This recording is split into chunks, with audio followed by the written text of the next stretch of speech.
بسم اللہ الرحمن الرحیم۔ حضرت ابو ہریرہ رضی اللہ عنہ سے روایت ہے کہ نبی کریم صلی اللہ تعالیٰ علیہ وسلم نے ارشاد فرمایا،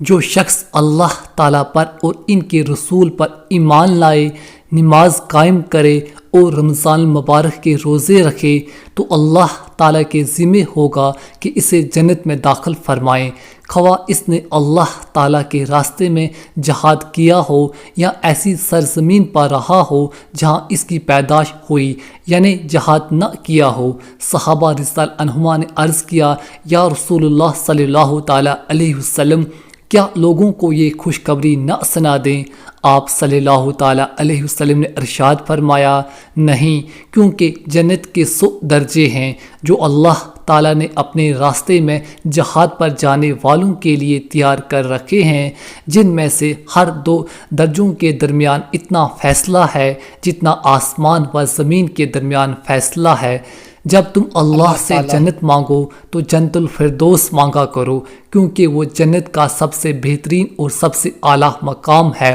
اس کے اوپر رحمان کا عرش ہے اور اسی سے جنت کی نہریں پھوٹتی ہیں۔